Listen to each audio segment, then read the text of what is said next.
atau titipkan di sisi seorang di dalam masjid. Lalu saya, yakni Ma'an anak Yazid, mengatakan saya datang untuk mengambilnya. Maksudnya saya diberikan oleh orang yang dititipi oleh ayah saya. Kemudian saya menemui ayahku dengan dinar-dinar tadi. Lalu ayah saya berkata, demi Allah, bukan engkau yang saya kehendaki untuk diberi sedekah itu. Selanjutnya hal itu saya adukan kepada Rasulullah sallallahu alaihi wasallam. Maka Rasulullah sallallahu alaihi wasallam bersabda, bagimu adalah apa yang engkau niatkan wahai Yazid, bahwa engkau telah memperoleh pahala sesuai dengan niat sedekahmu itu. Sedangkan bagimu adalah apa yang engkau ambil wahai Ma'an, yakni bahwa engkau boleh terus memiliki dinar-dinar tersebut karena juga telah diizinkan oleh orang yang ada di masjid yang dimaksudkan oleh Yazid.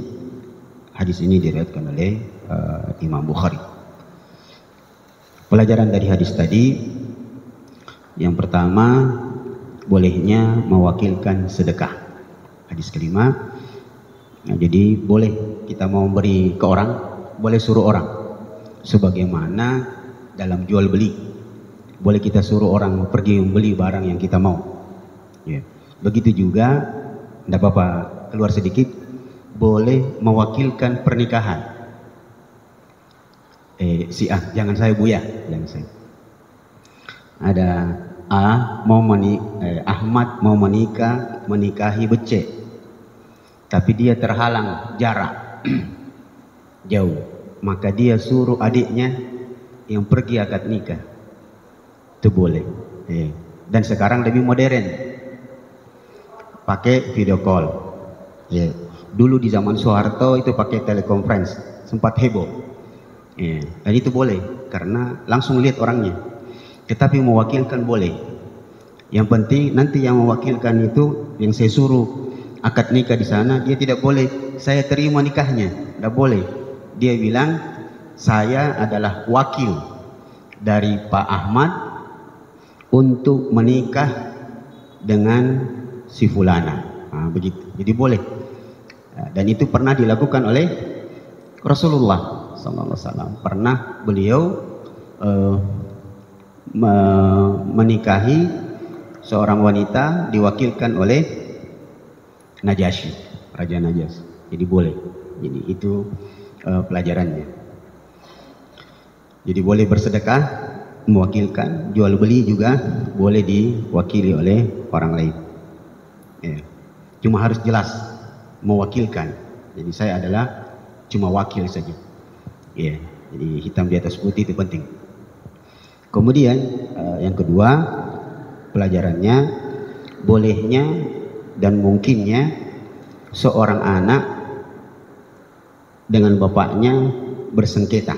Jadi boleh sengketa hukum orang tua dan anaknya itu dibawa ke pengadilan. Boleh. Kasusnya ini, contohnya ini adalah dibawa ke Rasulullah, dibawa ke hakim.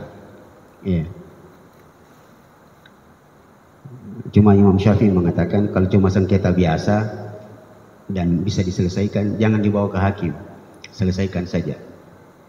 Ada nasihat Imam Syafi'i, jangan sampai engkau bersengketa dengan ayahmu atau ibumu sekalipun engkau benar, karena dia adalah orang tuamu. Tetapi secara hukum boleh. Jadi kalau ada hal-hal yang harus mau tidak mau harus ke pengadilan, maka dibawa ke pengadilan.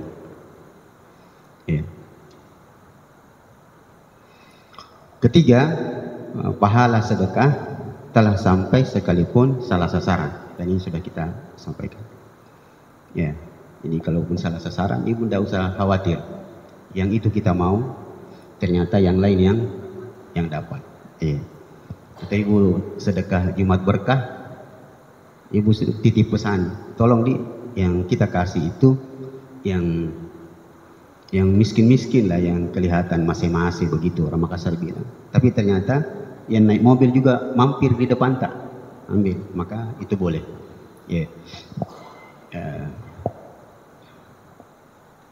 Jadi dia sekalipun salah sasaran maka pahalanya tetap sampai.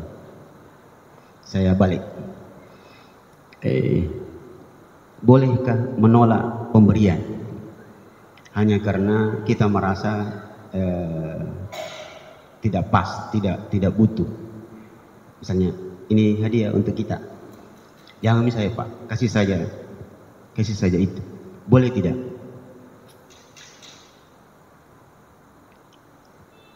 Kita berikan gambaran yang agak mudah.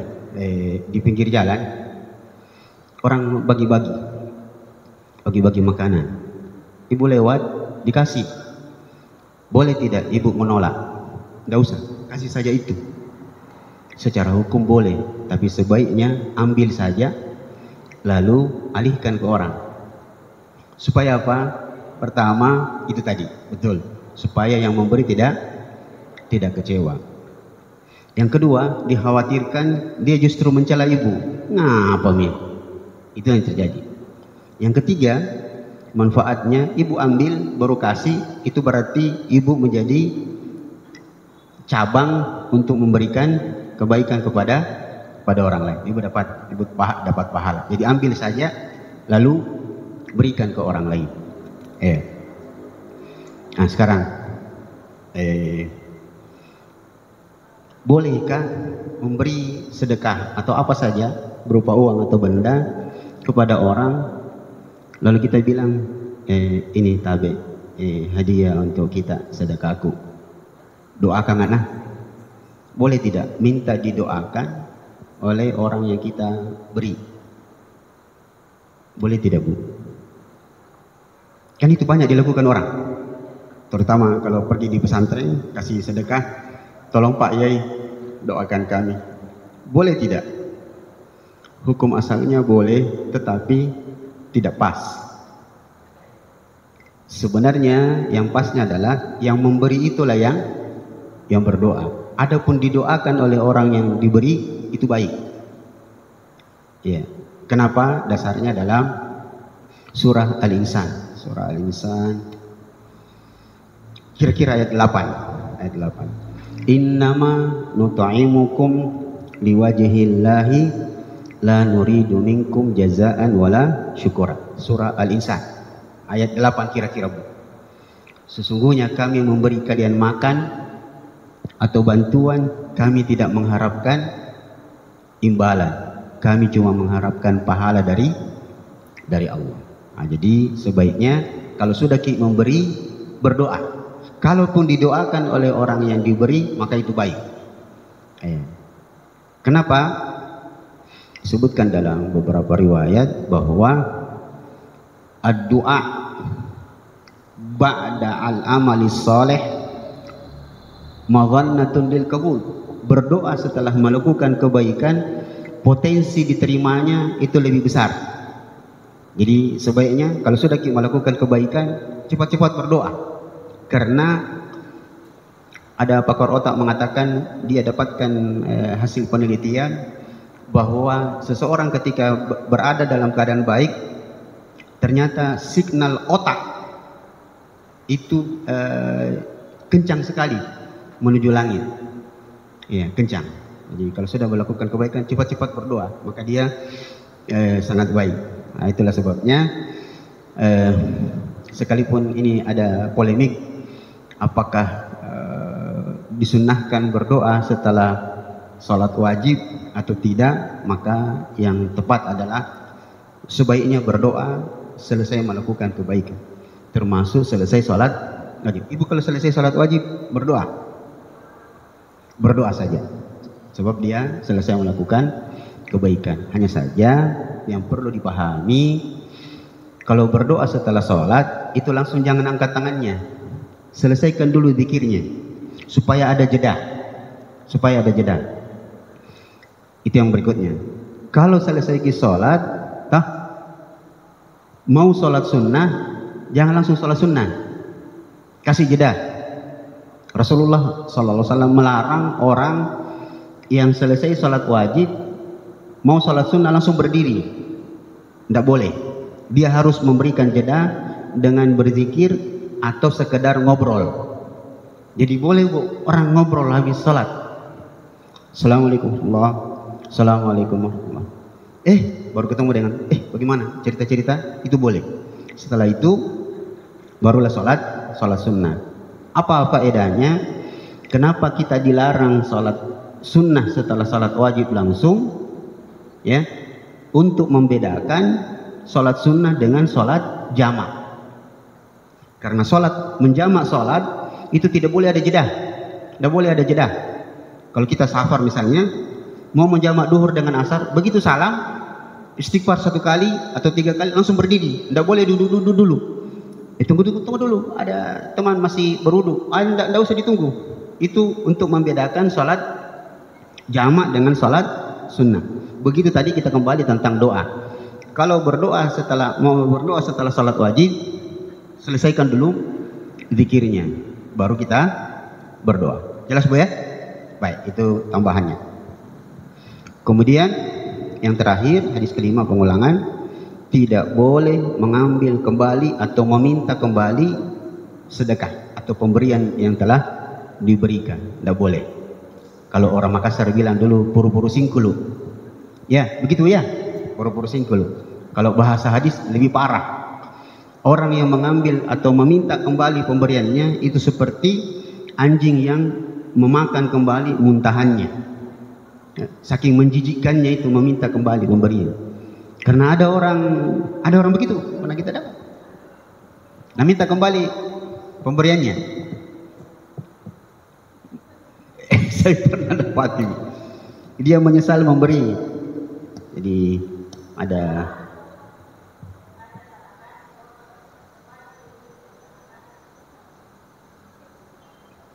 kalau salah kasih mungkin saja, artinya benda ini bukan untuk Anda sebenarnya.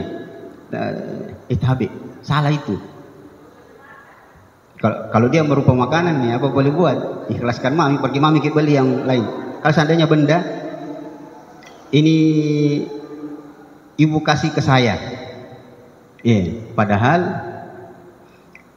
ini bukan untuk saya sebenarnya, disiapkan yang lain. Tapi Ustaz bisa kasih kembali itu, ini ada gantinya. Nah, maka itu tidak masalah. Tapi kalau misalnya salah kasih, maksudnya menyesal kenapa dia kasih itu yang tidak boleh.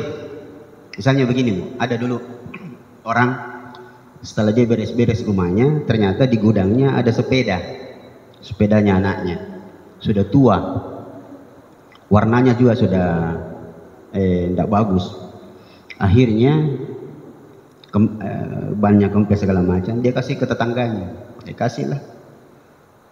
1 minggu kemudian ternyata sepeda ini dikasih cantik sama tetangganya karena pintar punya, perbaiki bannya, cat ulang. Akhirnya lihat itu sepeda yang saya kasih ke 1 minggu lalu ini cantik. Nah sini deh, Anda boleh, sudah dikasih orang. Tapi ada begitu, bahkan pernah disinetronkan. Ada sinetronnya, dia ambil kembali, dia menyesal. Ya, memberi. Dan begitulah memang kehidupan semua kita ini, kata Rasulullah, tidak satupun di antara kita nanti di ujung hari sebelum kita mati kita pasti akan menyesal.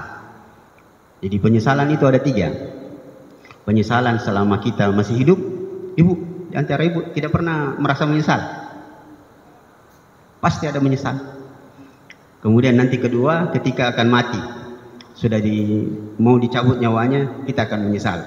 Yang ketiga nanti di akhirat, semua orang akan menyesal. Saking menyesalnya orang kafir, dia gigit kedua tangannya. Itu di surah Al-Furqan. Ibu lihat di surah Al-Furqan sebelum ayat terakhir, 1 halaman 2 halaman, berarti sebelum 1 lembar sebelum ayat terakhir. Yauma ya'addu dzalimu ala yadayhi. Nanti orang zalim, orang pendurhaka itu akan menggigit kedua tangannya sebagai bentuk penyesalan. Jadi semua kita nanti akan menyesal. Ya. Jadi kita diminta untuk banyak-banyak berbuat baik.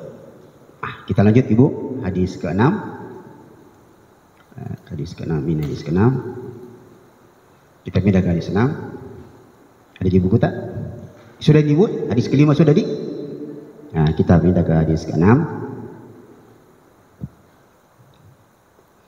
Ya, ini panjang hadisnya. Ibu bisa lihat terjemahannya. Saya baca teksnya supaya ada beberapa hal yang dari sahabat yang mulia Abu Ishaq Sa'ad bin Abi Waqqas. Ini Sa'ad bin Abi Waqqas, ibu sekalian, adalah salah satu di antara sekian sahabat yang kaya raya.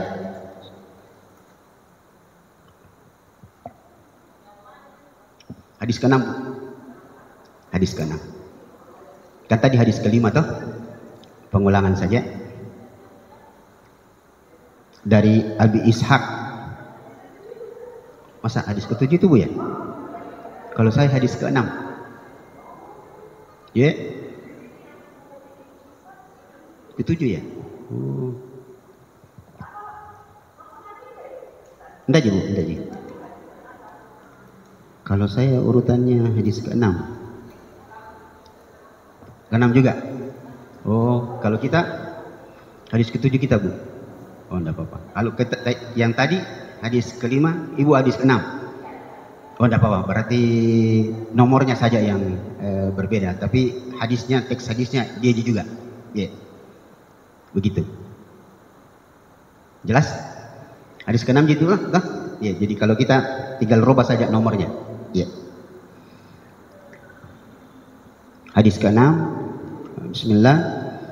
An Abi Ishaq, dari, nanti Ibu bantu saya kalau saya ada salah terjemahan.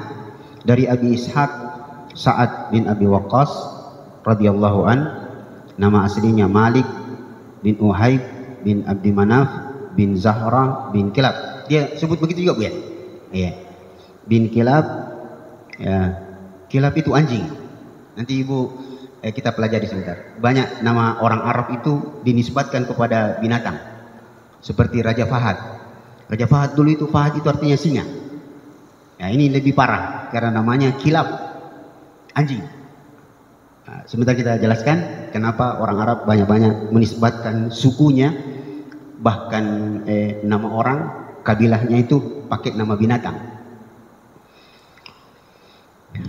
Uhayb bin Abdi Manaf bin Zahra bin Kilab bin Murrah bin Ka'ab bin Lu'ay Al-Qurashi Az-Zuhri radhiyallahu an. Ya. Itu memberikan penjelasan, jadi disebut nasabnya yang sangat banyak. Ibu hafal nama bapak tak? Siapa nama bapak tak? Tahu nama bapak? Nama kakek tak? Bapaknya kakek tak? Tahu. Sebenarnya ini memberikan pelajaran supaya yang pertama menjaga nasab. Jadi orang Arab itu mengajar kita menjaga nasab. Orang tua kita dulu lewat lontaran, tulis di lontaran, lengkap ini. Bapak saya sebelum meninggal kasih tahu saya bahwa ada lontaran catatan keturunan. Tapi karena beliau meninggal di Samarinda, saya datang, saya tanya mama saya di sana, dia tidak dapat. Maksud saya pelajaran dari hadis ini itu disebut nasabnya supaya kita pandai menjaga nasab. Dan sekarang banyak orang yang tidak mengetahui namanya bapaknya, kakeknya. Termasuk saya cuma sampai menghafal nama bapak kakek saya. Jadi cuma nama bapak saya, nama kakek, nama bapaknya kakek. Setelah itu saya tidak hafal lagi. Tapi masih ada, alhamdulillah masih ada. Ini. Yang kedua, ada di situ nama binatang. Bin Kilab, anak anjing-anjing. Bahasa Arabnya anjing itu kalbun, kilab banyak anjing. Nah, orang Arab itu biasa menisbatkan namanya ke anjing atau binatang itu untuk memberikan petunjuk tentang keberanian. Makanya saya, anak pertama saya Bu, perempuan, saya kasih nama dia Namirah. Namira itu singa. Namira. Dan itu nama masjid di Arafah, Masjid Namira. Ya. Dan ternyata sifatnya betul seperti singa. Minimal orang bilang seperti Kak Ros. Itu anak saya. Sampai melahirkan, anak saya melahirkan, saya punya cucu perempuan. Saya bilang sama menantu saya, kasih nama anak cucu anakmu nanti Numair, singa kecil. Dia bilang, jangan ya Bah, bahaya. Satu singa saja di rumah, setengah mati saya urus. Jadi nama itu kadang-kadang dan seringkali mengikuti tabiat orang. Mengikuti tabiat orang. Jadi hati-hati kasih nama. Ada orang kasih nama orang. Dulu Rasulullah sering mengganti nama orang. Ada orang kasih nama Sa'bah, sulit. Maka dikasihlah dia Sahlah supaya mudah hidupnya. Jangan kasih nama yang macam-macam. Ada bahasa Makassar itu kasih nama anaknya dan Narang. Itu bahaya itu. Api neraka itu dan Narang. Ibu pernah dengar nama Zamharir?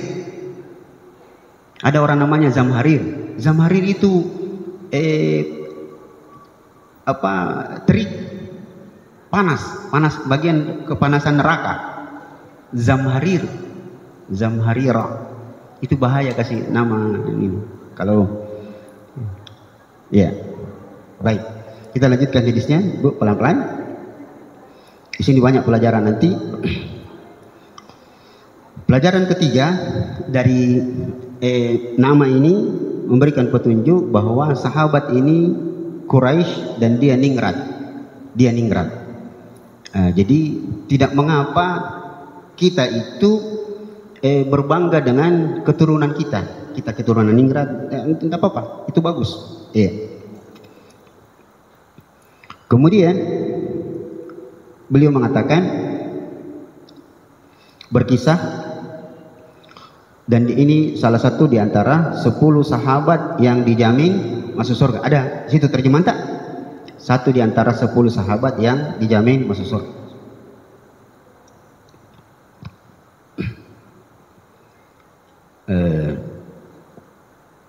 Karena di sini disebut beliau adalah satu di antara 10 sahabat yang dijamin masuk surga.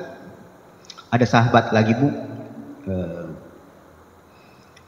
Ibu ingat ada satu sahabat dari 10 sahabat yang dijamin masuk surga, seorang pedagang besar. Masih ingat namanya? Namanya Abdurrahman bin Auf. Kenapa saya harus sebut nama ini? Beliau satu di antara 10 sahabat yang dijamin masuk surga. Tapi kata Rasulullah, nanti di hari kiamat beliau kalau berjalan di atas Siratal Mustaqim, beliau terseok-seok. Padahal sahabat. Dan satu di antara 10 sahabat yang dijamin masuk surga, tapi nanti di atas sirat beliau terseok-seok. Kadang jatuh, kakinya satu, kadang merangkak, kadang berjalan. Ternyata didapati salah satu penyebabnya, beliau orang yang sangat kaya. Jadi salah satu kekurangannya kalau terlalu kaya itu hisapnya kiri kanan, dari mana dan kemana. Itu salah satu sebabnya. Dan sahabat yang kita bicarakan ini juga sangat kaya. Makanya lanjutan hadisnya kita dengar. Beliau mengatakan, Rasulullah SAW datang menjengukku ketika aku sakit di tahun Hajjatul Wada. Di tahun Haji Wada. Jadi tahun-tahun terakhir kehidupan Nabi SAW. Disebabkan saya menderita penyakit yang sakit yang parah. Jadi sekali lagi ibu-ibu sekalian, Nabi suatu saat datang ke rumahku menjengukku karena saya menderita sakit yang parah di tahun Haji Wada. Lalu aku berkata kepada Rasulullah, wahai Rasulullah, sungguh aku menderita penyakit yang parah seperti yang kau saksikan. Wa ana dzu malin, saya memiliki harta yang sangat banyak. dan saya tidak memiliki ahli waris kecuali satu anak perempuan. Satu anak perempuan. Jadi anaknya cuma satu anak perempuan. Lalu aku mengatakan, wahai Rasulullah, bolehkah aku sedekahkan hartaku 2/3-nya? Jadi dia punya uang, harta sangat banyak, 2/3-nya mau dikasih ke orang, 1/3-nya saja untuk anaknya, karena satu-satu ji, anak perempuan ji. Maka apa kata Rasulullah? Jangan. Maka aku pun berkata, wahai Rasulullah, bagaimana kalau setengahnya saja? Kalau 2/3 tidak boleh, bagaimana kalau setengahnya? Saya mau kasih sumbangkan setengah untuk anak saya. Kayaknya mau mati nih. Maka Rasulullah mengatakan, jangan. Setengahnya juga jangan. Maka aku pun berkata, wahai Rasulullah, kalau begitu bagaimana kalau 1/3-nya? 1/3 saya kasih ke orang. 2/3 untuk anak saya, ahli waris saya. Maka apa kata Rasulullah? Iya, 1/3, dan 1/3 sudah banyak atau sangat besar. Lalu Rasulullah menyambung, sesungguhnya engkau meninggalkan anakmu dalam keadaan kaya itu jauh lebih baik daripada engkau meninggalkannya dalam keadaan miskin yang nanti dia meminta-minta. Wa innaka, sesungguhnya wahai Sa'ad, engkau tidaklah menginfakkan hartamu yang dengannya engkau mengharap wajah Allah, maksudnya pahala, kecuali engkau mendapatkan pahala dari infak yang engkau keluarkan, sampai pun sekedar makanan yang engkau letakkan pada mulut istrimu. Qala faqultu ya Rasulullah, lalu aku berkata kepada Rasulullah, wahai Rasulullah, bagaimana dengan sahabatku? Maka Rasulullah mengatakan, tidaklah engkau meninggalkan sahabatmu lalu dia mengamalkan amalan yang dengannya engkau mengharapkan pahala dari Allah, kecuali dengan amalan itu yang engkau tinggalkan untuk sahabatmu itu menambah dan mengangkat derajatmu di sisi Allah Subhanahu wa ta'ala. Di ujungnya Rasulullah sallallahu alaihi wasallam mengatakan bahwa wala'allaka an takhlafa hatta yantafi'u bika aqwamun, boleh jadi atau mudah-mudahan apa yang kau tinggalkan itu bermanfaat untuk sebuah kaum, atau bisa jadi membuat mudarat untuk dirimu. Maka saat mengatakan Allahumma amdi li ashabi hijratahum, wahai ya Allah, jadikanlah pahala untuk para sahabatku yang telah berhijrah, dan jangan engkau kembalikan kepada kekufuran. Ini ujung hadisnya, ibu sekalian, di hadis tentang Sa'ad. Nah, sekarang ibu sekalian, mari kita dengarkan atau lihat beberapa faedah dari hadis ke-6 ini. Kalimat pertamanya, saat mengatakan aku dijenguk oleh Rasulullah, itu memberikan petunjuk sunnah menjenguk orang sakit. Tapi sekarang sudah berkurang ini semangat menjenguk orang sakit, Budi? Masih ada.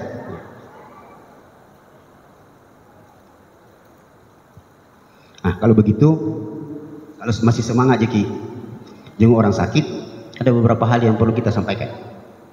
Yang pertama, hadis Rasulullah SAW mengatakan, barang siapa yang pergi menjenguk orang sakit di pagi hari, maka malaikat akan bersalawat kepadanya sejak pagi itu sampai dia berada di sore hari. Siapa yang menjenguk saudaranya yang sakit di sore hari, maka malaikat akan selalu bersalawat kepadanya sejak sore itu sampai dia berada di pagi hari. Itu keutamaan menjenguk orang sakit. Saya sebut 2 saja, keutamaan menjenguk orang sakit, atau 3. Yang kedua, dan nanti mengajarkan kita sunnah-sunnah apa yang kita perlu lakukan ketika menjenguk orang sakit. Rasulullah SAW mengatakan, man ada maridan, barang siapa yang menjenguk orang sakit, fahuwa fi khilfatil jannah hatta yarji. Siapa yang menjenguk orang sakit, maka sungguh dia berada di teras-teras surga sampai dia pulang. Apa petunjuknya? Maka ibu-ibu, kalau pergi ke jenguk orang sakit, usahakan mulai berangkat dari rumah menuju rumah orang yang dijenguk atau di rumah sakit, banyak-banyak berdoa, karena kita sedang berada di teras-teras surga. Banyak-banyak berdoa untuk diri sendiri dan berdoa untuk pasien orang sakit, karena kita berada di teras-teras surga.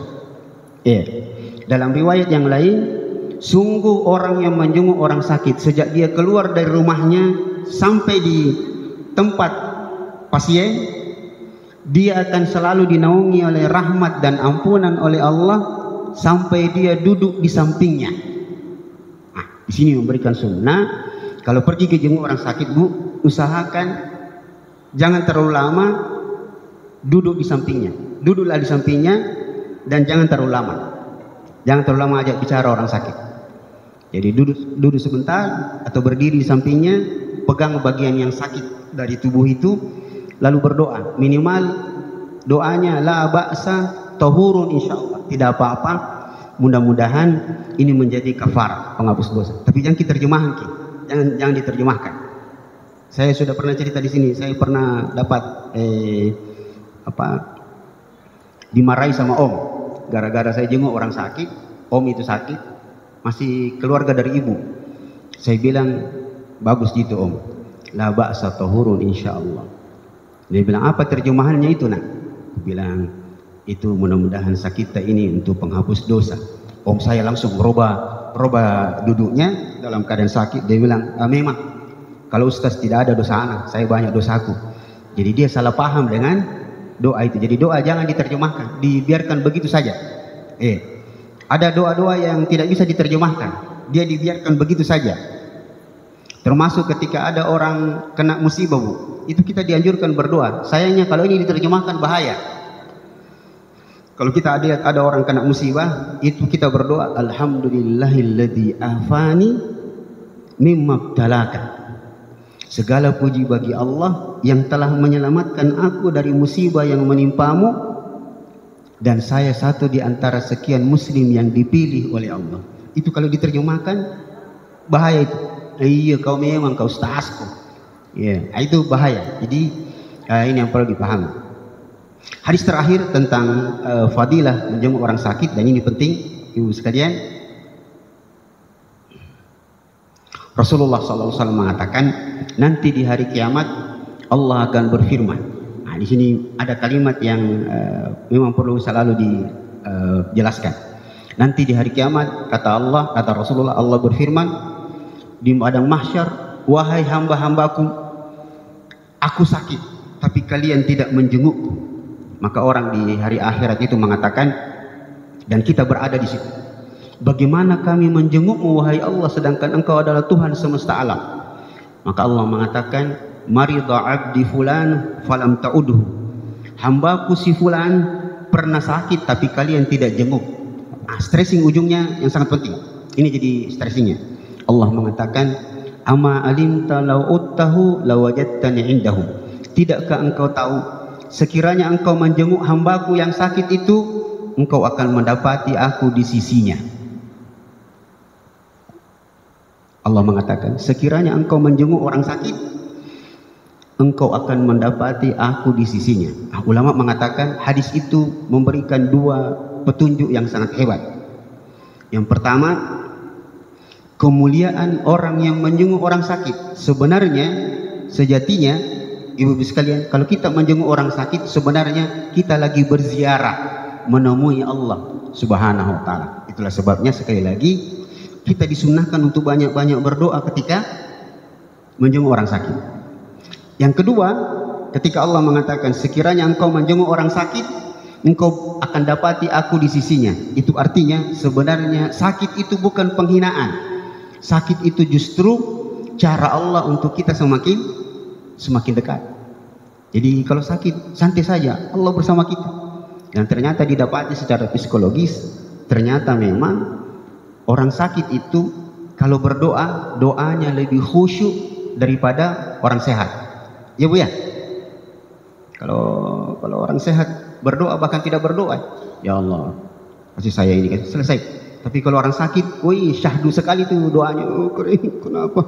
Begitulah. Jadi itu cara Allah untuk kita semakin dekat dengannya.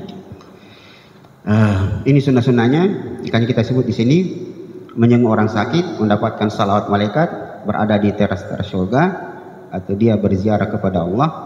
Dan untuk itu senantiasa dalam doa dan pengampunan para malaikat. Ini faedah terakhir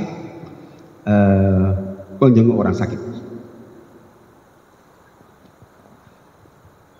Ibu-ibu sekalian, kalau ibu perhatikan teks hadisnya, ibu akan dapatkan pelajaran berikutnya, bahwa bolehnya pasien si sakit menyebut jenis penyakitnya kepada orang yang menjenguknya.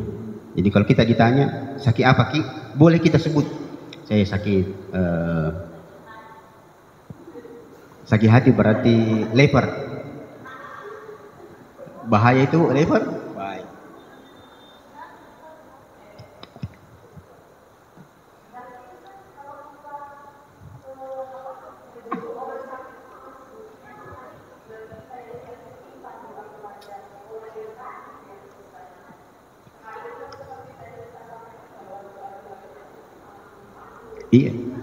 Iya, minta didoakan. Jadi kita doakan dia, minta dia doakan saya. Iya, seperti itu memang. Iya. Cuma tadi kalau ditanya, bilang sakit apa? Sakit hati.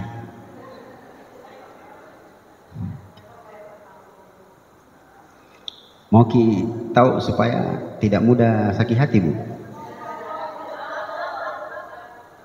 Ilmu yang paling mudah untuk tidak sakit hati, ilmu cuek. Cuek Ibu. Iya, SMP salah menempatkan perasaan. Bu, begini, sebelum kita lanjut, tadi cerita-cerita sakit hati.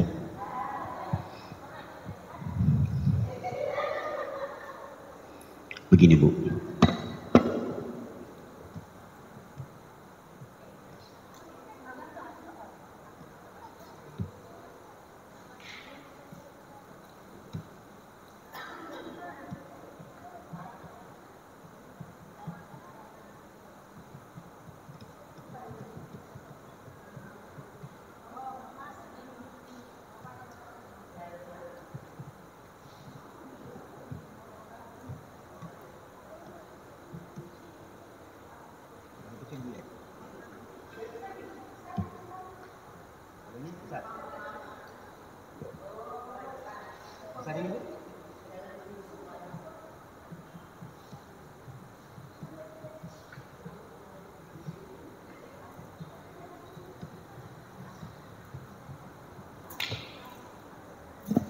ini ilmu yang paling penting dalam kehidupan. Pertama, ilmu tahu diri, dan kedua, ilmu tahu batas. Ilmu tahu diri, kita tahu ya kita ini berasal dari mana, mau kemana, akhirnya kita kemana. Itu membuat kita menjadi orang yang tenang. Kalau mau tenang, tahu diri, ya. Supaya kita tahu kita ini sebenarnya siapa, sebenarnya berasal dari mana, mau kemana. Kamu ini hamba, jangan macam-macam. Begitu saja selesai. Nah, kemudian ilmu tahu batas. Dengan ilmu tahu batas kita tahu ya kapan kita pergi, kapan kita datang, kapan kita kembali, kapan kita bergerak. Kalau ini dipahami dengan baik, insya Allah kita akan bahagia. Iya. Jadi pergaulan kita dengan orang, kita tahu batas-batasnya, bagaimana mempergauli orang ini. Kalau kita tidak tahu batas, bahaya. Karena ada jenis manusia, dia saja yang mau mencandai kita. Begitu dia dicandai, wih, ngamuk dia. Nah, maka kita harus tahu diri kita dan tahu batas-batasnya. Itu insya Allah sangat baik. Ya, ini ilmu yang sangat penting. Tambah lagi Bu, satu yang tadi cerita tentang sakit hati. Siapa sakit hati itu Bu?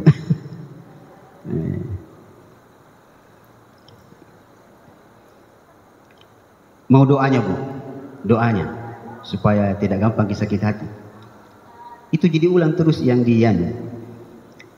di buku doa-doa pagi dan petang, zikir pagi dan petang. Kalau ada sesuatu yang mau kita selesaikan, ya Hayyu ya Qayyum birahmatika astaghith aslih li sya'ni kullah wala takilni ila nafsi tarfata ain.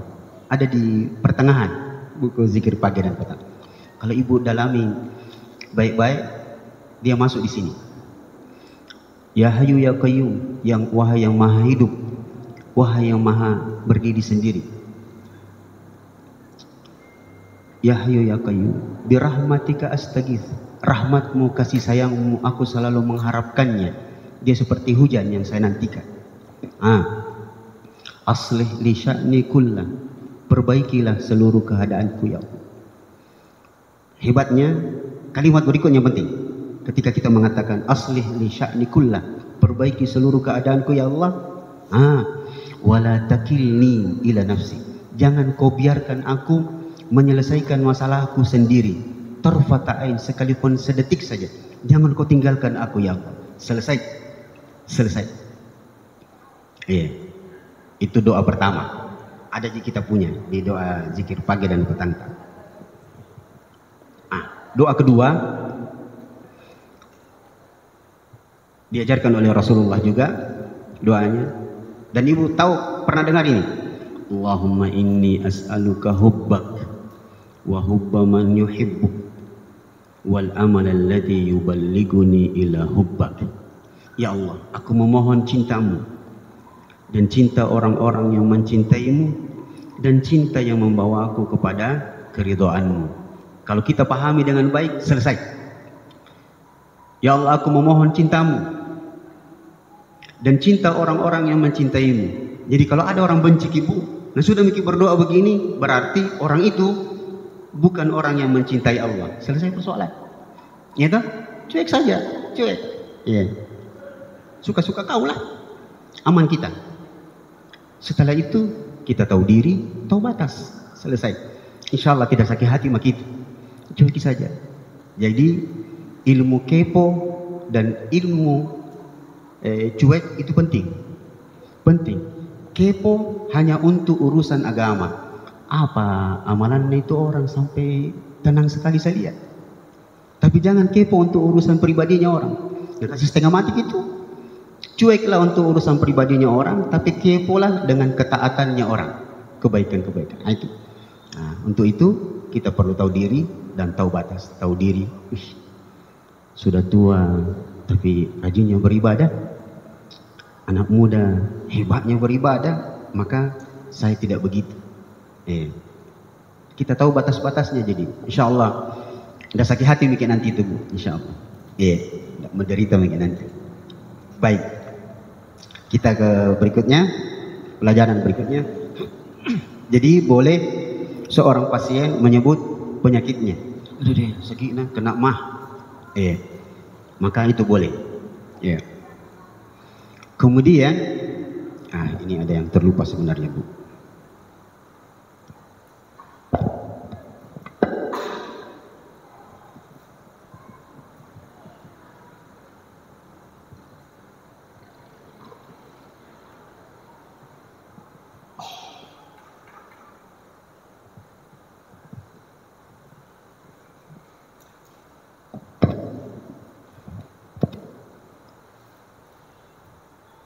Disunnahkan dan sangat disyariatkan orang besar menjenguk orang kecil, karena itu akan membuat dia semakin gembira. Dan jadi kalau ada tetangga masjid, pengurus masjid itu sakit lalu dijenguk sama ketua pengurus masjid, itu membuat orang senang.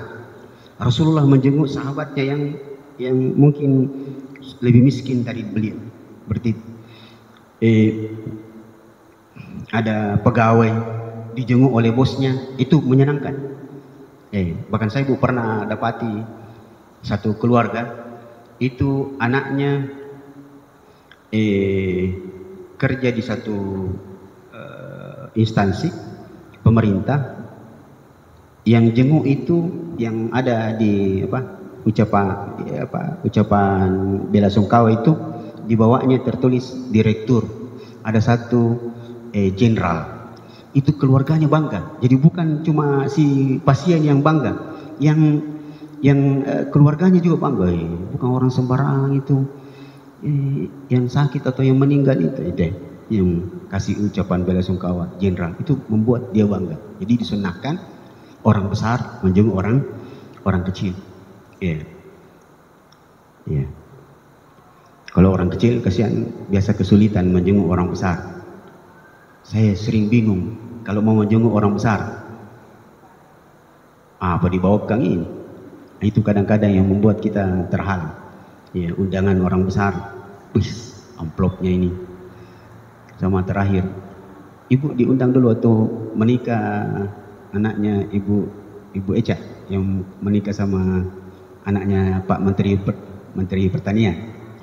Saya kaget dapat surat undangannya, tebal sekali. Bagaimana caranya hadir ini di undangan begini nih? Untuk saya dikasih tahu sama teman, baca ki ujungnya Ustaz, ada di bawahnya itu catatannya. Kalau punya kenalan orang besar kan lumayan. Itu pelajarannya.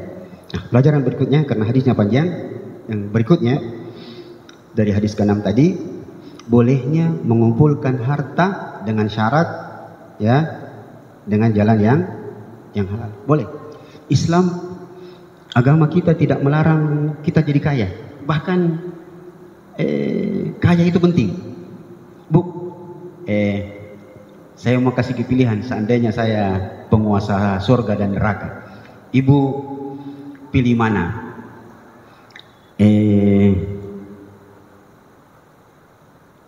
Jadi orang kaya atau jadi orang miskin? Jadi orang kaya, Bu. Baik. Tapi saya kasih ke hadis dulu, bahwa orang miskin lebih duluan masuk surga 70 tahun sebelum orang kaya. Bapak, Ibu mau?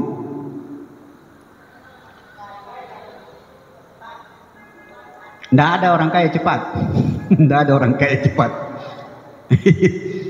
Jadi sebenarnya, jadi ibu mau jadi orang kaya atau orang miskin?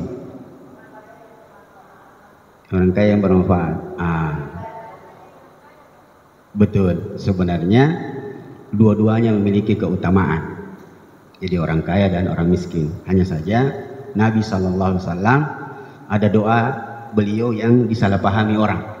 Beliau berdoa, Allahumma ahyini miskinan wahsyurni fi zumratil masakin. Ya Allah, hidupkanlah aku dalam keadaan miskin dan bangkitkanlah aku bersama kumpulan orang-orang miskin. Ternyata bukan miskin betulan yang dimaksud, orang yang rendah hati.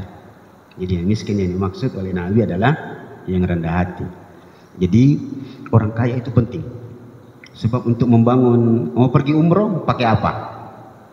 Pakai uang. Itu butuh harta. Maka boleh seseorang menjadi orang kaya, yang penting jalannya dengan jalan yang baik. Kemudian Islam itu sama tadi. Islam tidak melarang Muslim menjadi kaya. Ini bagian berikutnya yang penting. Wasiat tidak boleh lebih dari 1/3 harta. Ini maksudnya Bapak yang agak dekat. Ibu punya anak angkat, maka anak angkat tidak boleh mendapat warisan. Bahkan diberi wasiat pun tidak boleh lebih dari 1/3 harta. Tidak boleh. Tidak boleh. Jadi ini perlu dipahami. Karena banyak sekarang, bahkan dari dulu, orang-orang yang mengambil atau mengadopsi anak itu dianggap anaknya. Akhirnya masuk di KK, kartu keluarga, dan nanti kalau mati warisan ke anak angkat, dan itu tidak boleh. Ya. Kenapa? Karena jangankan warisan, wasiat saja itu cuma boleh sepertiga, dan sepertiga itu sudah banyak sekali. Ini yang perlu dipahami. Jadi kalau begitu juga kalau bersedekah, ibu, kalau bersedekah jangan terlalu banyak. Ibu misalnya punya uang 10 juta, gitu, jangan semuanya dikasih, dibagi-bagi, Bu. Dibagi-bagi. Misalnya ibu punya 1 miliar, mau bersedekah 10 juta, itu sebaiknya dibagi-bagi. Jangan ke satu orang. Jangan dikasih satu orang 10 juta itu. Sebaiknya minimal dikasih 10 orang 1 juta, supaya apa? Manfaatnya lebih banyak dan lebih banyak orang yang mendoakan. Dampak yang paling penting, dampak psikologis. Sifat manusia sangat berbahaya kalau sering dikasih terus-terus. Dia akan menganggap nanti satu saat pemberian kita itu adalah kewajiban. Itu didapati dalam ilmu psikologi. Kalau ada orang kita kasih hari ini 50.000, besok dia datang minta lagi, kasih 50.000, yang pertama dia akan bilang terima kasih banyak, besar sekali ini Bu, 50.000. Besoknya dia datang lagi minta, Anda kasih 50.000, apa yang terjadi secara psikologis? Dia akan mengatakan dalam hatinya, kutandai kok 50.000. Dia akan bicara sama temannya, baik sekali itu sana ibu, 50.000, saya 50.000. Dia datang lagi, Bapak Ibu kasih 50.000. Ketiga kali ini akan secara psikologis, para peneliti mengatakan, dia akan mengatakan, saya kalau datang di situ pasti nak kasih ke 50.000. Akhirnya apa yang terjadi? Keempat kalinya dia datang, ibu kasih 10.000, dia akan mulai protes. Kemarin 50, kenapa 10 Ji? Maka itulah sebabnya kita diajari oleh ulama kita, kalau ibu mau memberi, jangan ke satu orang terus menerus. Sebaiknya pindah-pindah, supaya dia tidak terlalu berharap sama kita dan tidak meyakini bahwa pemberian ibu ini adalah sebuah kewajiban. Itu kita diajari oleh ulama-ulama kita dalam memahami setiap teks hadis. Kemudian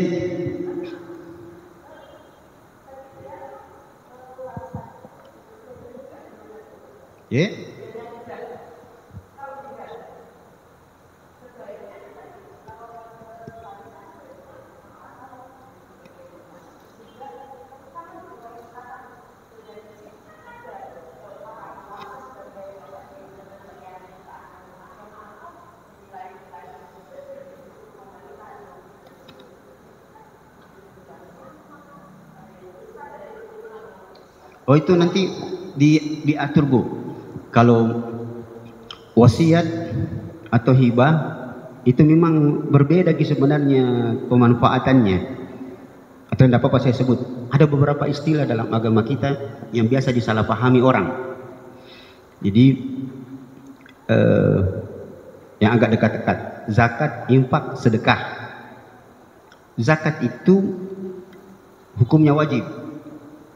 Kemudian sedekah itu bisa wajib, bisa sunnah. Kalau kita mendengarkan kalimat sedekah dalam Al-Quran atau hadis, kadang-kadang dia maksudnya sedekah biasa, kadang-kadang maksudnya zakat. Ibu kalau buka surah Taubah, dia sebut 8 golongan yang berhak menerima zakat. Itu kalimat awalnya innamas sadaqat, sesungguhnya sedekah. Rahasianya kenapa Allah menamakan zakat di dalam ayat itu dengan sedekah? Karena sedekah itu asal katanya sidqun, jujur. Apa hikmahnya? Allah sudah mengetahui bahwa akan datang satu zaman di mana ada orang bayar zakat tapi tidak jujur. Akan ada orang nanti suatu zaman ada orang bayar zakat tidak jujur. Makanya dinamakanlah zakat itu dengan sedekah di surat Taubah tentang bayar zakat. Kita buktikan. Mau kita buktikan bahwa akan ada orang nanti bayar zakat, dia bayar zakat tapi tidak jujur. Baik Bu. Zakat harta itu berapa persen Bu? Baik. Kalau ada orang punya uang 100 juta, berapa zakatnya keluar? 100 juta kan sudah kena. Sudah kena. Berapa juta Bu keluar? 2.500.000. Masih gampang? Ada orang bayar zakat 2.500.000? Oke. 1 miliar Bu. Ada orang punya uang mengendap 1 miliar dan sudah harus keluar zakatnya 2,5%. Berapa Bu? 25 juta? 25 juta. Baik. Iya, 25 juta. Sekarang itu 1 miliar. 100 miliar.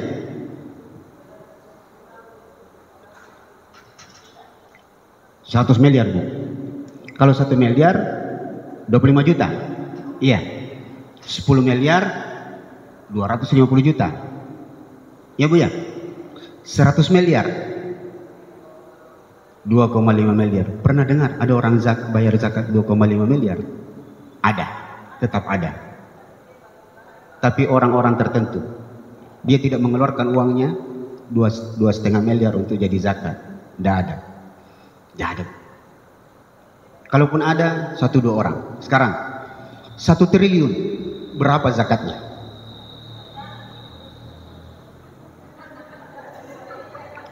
Zakat. Sekarang kita bicara zakat. Kita akan membuktikan bahwa akan ada datang satu zaman di mana ada orang bayar zakat tapi tidak jujur pembayarannya. 1 triliun 1.000 miliar berapa zakatnya keluar? 25? Ada orang bayar zakat 25 miliar tidak mau, tidak mau.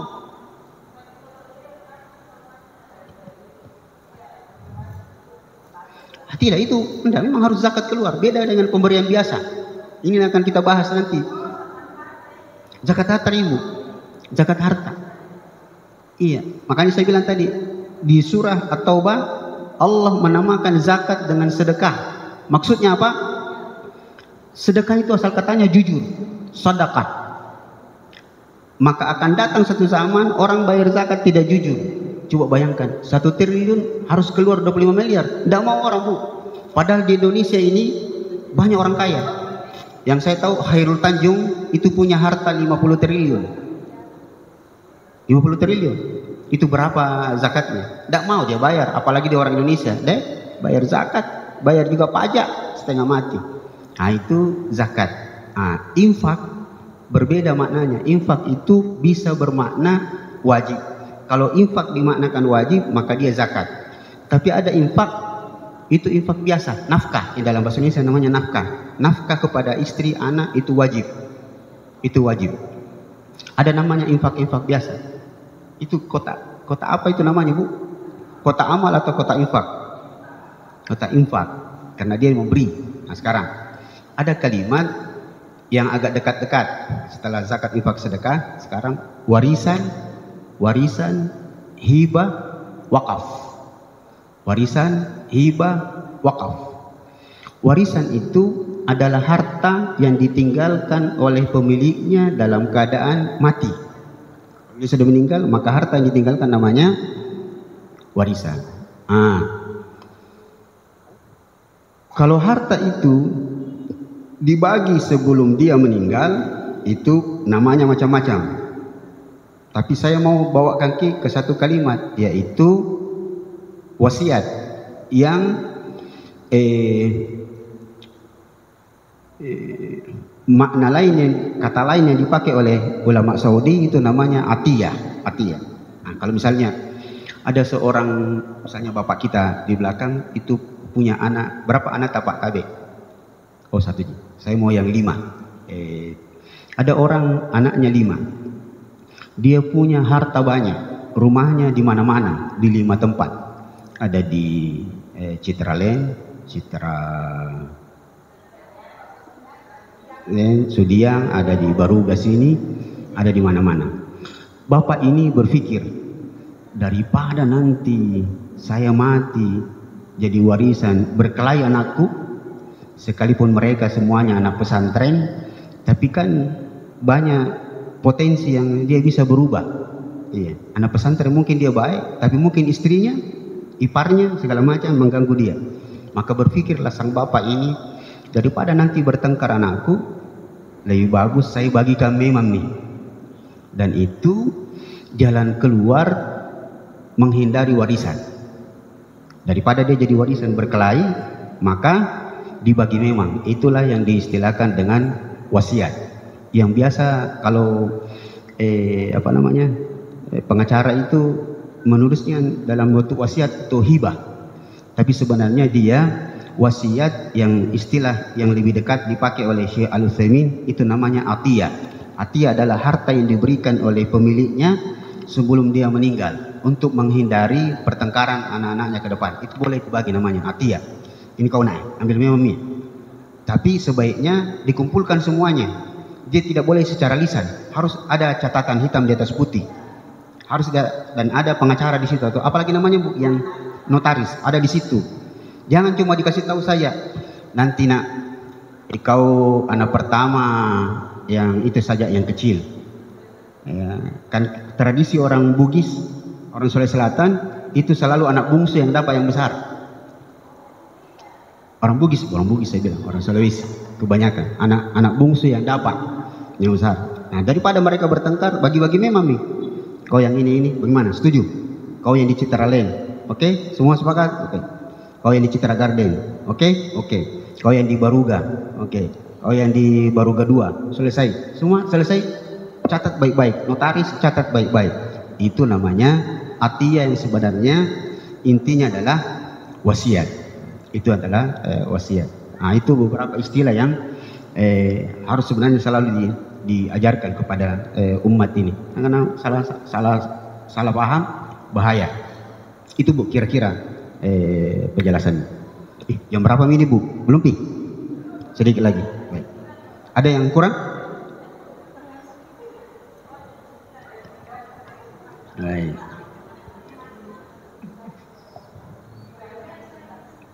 Ya. Hibah yang tentang pemerintah, nanti mereka yang atur Bu, karena kadang-kadang saya lihat ada di sistem pemerintahan itu masih dia bagi menurut hitungan tidak menggunakan hitungan agama. Dia bukan dia menurut kebutuhan. Matematikanya lain. Matematikanya Islam itu sangat adil. Ya wallahualam. Jadi nanti dia bikin undang-undang sendiri. Iya. Maka kalau mau aman sebenarnya pakai hukum Islam. Cuma salah satu kekurangan kita umat Islam ini, nanti dia mau kembali ke agama kalau tidak dapat bagian.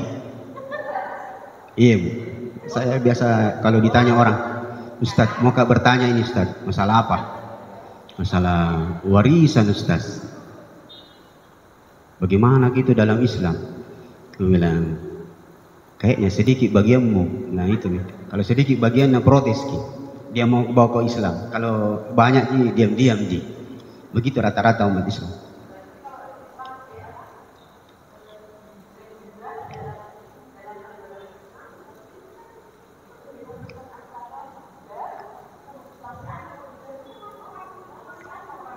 Iya, hibah itu adalah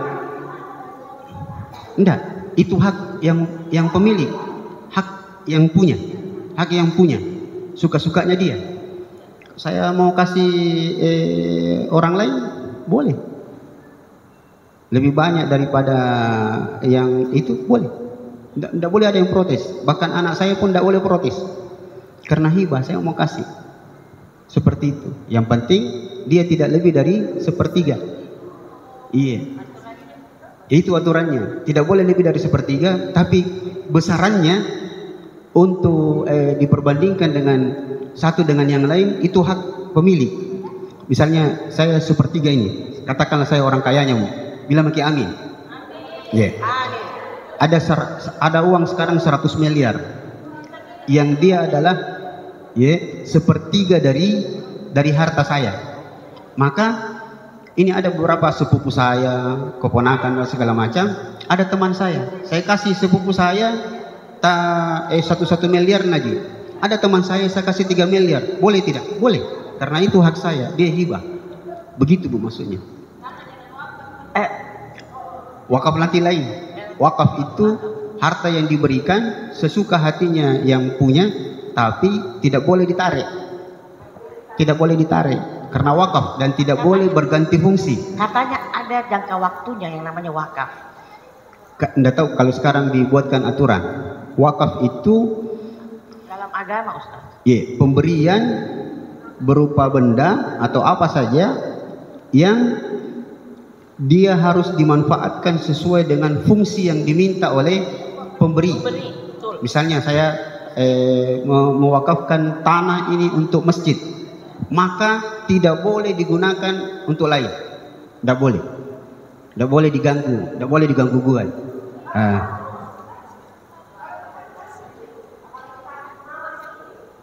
Kasus apa? Fasilitas umum.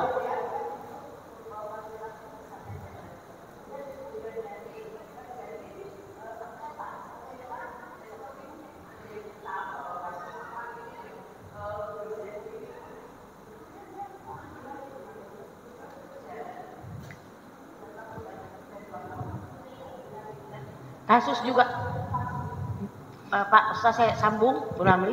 Kasus juga yang banyak wakaf masjid, orang tuanya ternyata itu dijual kembali sama anak-anaknya. Itu tidak satu dua tempat seperti itu. Tidak boleh. Tidak boleh, Bu. Wakaf tidak boleh berganti fungsi. Tidak berganti fungsi. Iya. Tidak boleh.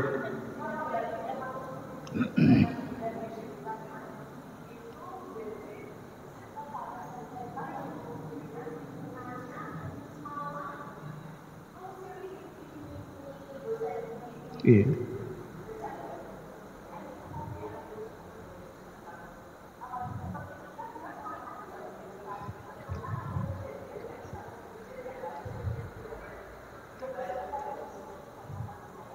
Iya.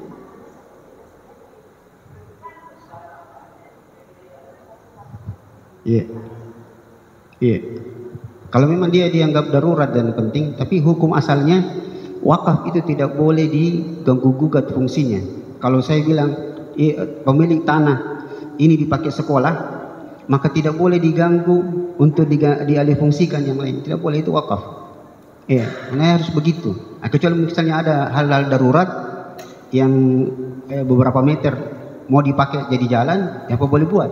Tapi tanah itu yang sudah bangunan sekolah tidak boleh dialihfungsi, tidak boleh. Apalagi kalau kasusnya seperti yang terjadi, dan masjid itu pernah ada kasus tidak jauh dari sini yang isunya bahwa anaknya mau menjual, ya, sampai banyak ustadz yang turun tangan, ya. Itu tidak boleh, Bu. Ibu, makanya wakaf itu harus tetap ada pencatatan dengan baik supaya anak-anak tidak boleh menggugat. Ini sudah wakaf. Iya, tetap harus, Bu. Iya. Harus begitu. Jadi ya itu masalahnya, kalau cuma omongan saja, harus ada hitam di atas putih. Ini kasus di belakang masjid di belakang rumah saya di Mapanyuki itu masjid orang tuanya membangun tuh sampai sekian miliar untuk memperbaiki masjid. Giliran orang tuanya meninggal, anaknya minta sertifikatnya tanah itu. Padahal orang tuanya hanya merehab, tapi bukan dia yang membuat fondasi masjid, bukan dia yang memberi wakaf masjid itu. Itu dia minta sertifikatnya karena 5 miliar uangnya orang tuanya habis merenov masjid. Ya, tidak dikasih karena tidak ada juga kitab, bukan miliknya, tanah itu bukan miliknya. Ada masalah di situ, Bu? Iya, karena dia minta sertifikatnya. Untuk apa dia minta sertifikat? Dia mau ambil. Iya. Padahal sudah di uang sudah di.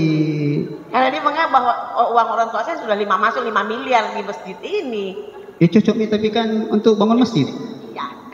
Untuk apa dia ambil sertifikat pembangunan? Itu lagi jadi diskusi, tapi tidak dikasih. Itu Ibu betul yang dibilang Ustadz Zainul MZ dulu, Pak Kiai. Ada kalimatnya Pak Kiai, ini penting sekali Bu. Beliau bilang, agama tanpa ilmu pincang, dan ilmu tanpa agama buta. Bahkan bahasa Makassar, buta-buta. Bahaya itu kalau terlalu cerdas tapi tidak ada agamanya. Buta dia. Sembarang dia tabrak begitu saja. Itu pentingnya. Padahal sebenarnya sudah bagus nih rumah, masjid sudah bagus. Apa urusannya lagi dengan masjid? Heran aja Ustaz. Iya kan, tidak apa-apa tahu 5 miliar. Jadi pahala. Tapi Ustaz, saya mau bertanya di luar ini tentang orang sakit tadi, menjenguk orang sakit. Saya satu keluarga itu tidak terlalu suka dijenguk kalau sakit. Kami ketika sakit gitu kita sangat terganggu fisik dan mental. Jadi kita mau istirahat, orang datang berbicara, sakit apa Ki? Bagaimana? Minum Ki begini, makan Ki. Itu berulang-ulang orang datang dan kita sangat terganggu. Jadi kalau sakit saya katakan tolong saya jangan dijenguk. Suami saya sakit tolong jangan dijenguk. Oh iya. Jadi itu kadang-kadang orang suka sekali menjenguk, mungkin bagus, tapi kita yang sakit sangat terganggu dan itu membuat tidak nyaman. Iya. Kalau begitu saya minta maaf. Inilah yang sebenarnya harus diselesaikan. Ulama mengatakan, salah satunya Imam Nawawi, bahwa sakit yang dimaksud, yang disunnahkan kita menjenguknya adalah sakit yang memang dia mengalami perawatan yang lama. Ya, kalau dia lebih dari 3 hari tidak muncul-muncul lagi, maka nampaknya sakitnya itu butuh untuk dijenguk. Justru tapi kalau saya tidak mau dijenguk kalau lama sekali begitu. Sebentar. Kalau sakitnya sakit biasa sakit flu, batu-batu, jangan dijenguki. Biasa Tapi kalau dia orang yang sakitnya itu rawat inap, maka itulah yang kita disunnahkan untuk menjenguk. Itu yang pertama. Belum selesai. Ini masanya subjektivitas. Kita bicara agama, dia objektif. Itulah sebabnya kita diberitahu oleh Rasulullah sunnah menjenguk orang sakit. Salah satunya jangan lama-lama.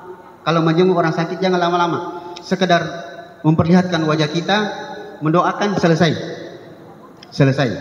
Supaya orang semacam yang secara subjektif ibu tidak suka dijenguk, itu ibu punya hak. Disunnahkan kita menjenguk orang sakit, tapi diajarkan jangan lama-lama. Datang, assalamualaikum, selesai maki, doakan, selesai, pulang. Jangan lama-lama di situ. Tapi kalau ibu secara pribadi tidak suka untuk dijenguk, ibu punya hak. Begitu ada tamu di luar mau menjenguk, assalamualaikum, kasih tahu anak tak, kasih tahu, bilang ibu masih mau istirahat supaya bisa masa pemulihan. Ya, jangan. Tapi kalau bilang langsung saya tidak suka dijenguk, masalah itu Bu. Nah iya lah, nanti mati kok tidak kulihat kok, itu masalah juga. Karena saya bilang memang sekarang Pak Ustaz, bilang kalau saya sakit jangan mau jenguk. Oh jadi ini pengumuman untuk ibu-ibu, kalau sakit boleh jangan jenguk. Iya. Jadi kalau kita itu bicara agama selalu umum dan ada solusinya selalu.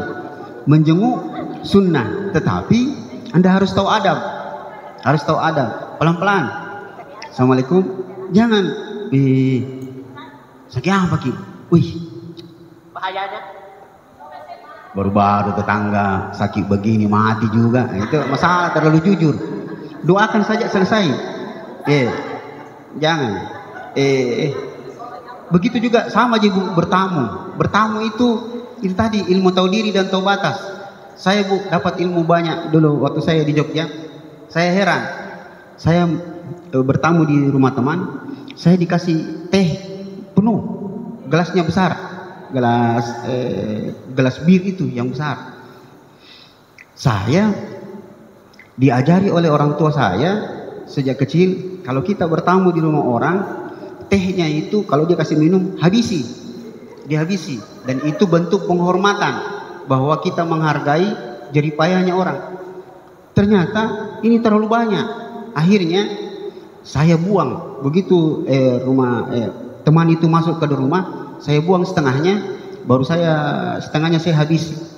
Tapi karena terlalu sering begitu, saya akhirnya bertanya, kenapa antum kalau saya bertamu besar gelasnya? Dia bilang, adat kami orang Jawa, utamanya di Jogja itu, kalau kami menjamu tamu gelasnya besar, berarti kami suka sama Anda. Kami mau Anda lama-lama duduk dengan kami. Iya. Tapi kalau kami kasih gelasnya kecil, itu berarti minum cepat pergi. Iya. Saya bilang, iya itu kode. Saya bilang, adat kami orang Sulawesi itu lain. Kalau dikasih harus dihabisi. Nah ini terlalu banyak. Dia bilang memang begitu. Nah, jadi setiap orang, setiap wilayah itu punya adatnya masing-masing. Kalau di Saudi itu kalau kita disuguhi teh pasti gelasnya kecil. Kenapa? Saya pernah tanya Syekh, kenapa Syekh kita dikasih gelas kecil? Itu maksudnya supaya selalu airnya panas. Jadi kalau Anda dikasih teh ini, kalau mau tambah dikasih lagi. Begitu. Jadi dan cara menolaknya, kalau misalnya ini sudah habis, dia mau tuang lagi, kita kasih begini saja, itu dia akan. Nah, sama dengan Jepang, sengaja dikasih kecil supaya hangat terus. Begitu Bu. Jadi kalau Ibu tidak suka dijenguk, ya itu Ibu, cuma jangan bilang saya tidak suka dijenguk. Titip salam saja sama Ananda, kasih tahu bilang Ibu lagi masa pemulihan, dia mau istirahat. Ya, selesai. Karena memang Bu, kalau saya Bu terus terang, kalau ada yang jenguk saya sakit, kasih tahu saya tidak bisa keluar. Loyo ini daripada sebentar saya keluar hadapi Anda, baru wajah saya sebenarnya wajah capek, wajah sakit, Anda mengira bahwa ini tidak nasuka kita datang. Itu jauh lebih baik. Makanya gaya Arab itu penting. Saraha-raha, berterus terang itu jauh lebih baik. Maka jangan pakai istilah orang Indonesia, ndak enak betul itu. Ndak enak, kalau mereka ndak enak, apa ndak enak betul jadinya. Begitu kira-kira. Budi, ya. Tapi kita doakan saja di rumah, kita ndak busuk, tapi kita mendoakan. Iya bagus sih juga. Nggak usah ke sana, karena kalau kita ke sana cerita. Iya, bagus sih juga. Iya. Cuma agama kita memang memberikan peluang untuk menjenguk, karena ada perasaan-perasaan yang ditahu oleh Nabi bahwa orang itu kalau dijenguk senang perasaan, ada yang perhatikan kita, ada yang lihat hiburan. Tapi kan kita bisa berwayang, umpamanya kita kirim doa. Iya, gitu. Baik-baik jadi tanya-tanya ya. Alhamdulillah. Tapi maaf lagi Pak Ustaz, tadi saya kembali ke hibah. Itu kan umpamanya ada orang tua keluarga, dia warisan itu biasa dia sudah bagi, jadi namanya hibah ya. Iya, hibah atau wasiat. Iya. Nah, umpamanya anaknya 3, umpamanya 2 laki-laki 1 perempuan. Kalau warisan kan laki-laki dapat 2, perempuan 1. Iya. Tapi karena hibah dan biasa ada macam-macam adat ya Pak ya. Iya. Itu perempuan lebih banyak dikasih. Enggak apa-apa. Ya. Itu jadi hak pemilik. Ya, jadi umpamanya laki-lakinya sudah dapat 3, perempuannya juga dapat 3, tetapi perhiasan mamanya, apanya semua yang kecil-kecil itu dikasih ke perempuan. Yeah. Karena takutnya perempuan ini nanti ditinggal sama nauzubillah min zalik. Kan kita tidak tahu ya cerita apa. Jadi itu anak perempuan aman. Tenang gitu. Bisa itu Pak Ustaz ya? Iya, itu haknya. Itu hak pemilik. Itu secara hukum. Hanya saja seorang orang tua itu harus mempelajari baik-baik anak-anaknya, karena banyak potensi dan peluang untuk terjadi masalah di belakang. Tapi kalau anak tak bagus-bagus semua, banyak juga hartanya. Biasa kakak juga bilang, "Kak, ambil saja, saya tidak butuh jadi banyak juga harta." Tapi cuma kadang-kadang itu anak, tapi dipengaruhi oleh istrinya atau iparnya atau segala macam. Tapi secara hukum boleh, itu hak sang pemilik harta. Iya, sudah. Ya. Bagian terakhir, kita kedua terakhir, infak untuk keluarga itu pahalanya lebih besar. Disebutkan dalam hadis itu diurut, dan engkau di ujung hadisnya tadi, dan engkau meninggalkan anakmu dalam keadaan kaya itu jauh lebih baik daripada engkau meninggalkan anakmu dalam keadaan miskin yang akhirnya nanti dia minta-minta. Ada ujung tadi di situ Rasul mengatakan, dan engkau meletakkan makanan di mulut istrimu itu bernilai sedekah. Sekalipun secara umum maksud hadis itu adalah dan engkau menafkahi anak istrimu itu bernilai sedekah, dia berpahala. Jadi Pak, alhamdulillah kita jadi suami, memberi nafkah kepada anak istri itu kewajiban, tapi ternyata dia bernilai pahala. Tetapi makna umum khususnya Rasulullah bilang, engkau meletakkan makanan di mulut istrimu itu bernilai sedekah, itu memberi makna adalah romantisme dalam kehidupan keluarga. Jadi biasa jadi suami istri apa? Sebentar, Padi, saya juga mau pulang. Saya suami istri saya, cuma istri saya biasa menolak. Dia bilang, apalagi ini orang tua, sayang, suapku dulu, sedekah. Kalau sudah tua orang tidak lope-lope lagi. Nah itu agak dia kalau menyebut kalimat I love you itu agak ya tidak enak dirasa. Sudah kalau begitu di peluk-peluk saja, dia pegang-pegang kepalanya dia. Padahal sebenarnya Rasulullah mengajarkan itu. Jadi saling bersosok itu sangat baik. Ya, minimal makan bersama. Yang terakhir bahwa perintah untuk selalu melakukan silaturahim. Ini ibu-ibu sekalian disyariatkan selalu untuk memperbaiki hati. Ini belajar. Oh ini hadis ke-7. Ini hadis ke-6. Sekira ini yang terakhir, ibu sekalian, mudah-mudahan bermanfaat. Ada pertanyaan lagi? Baik.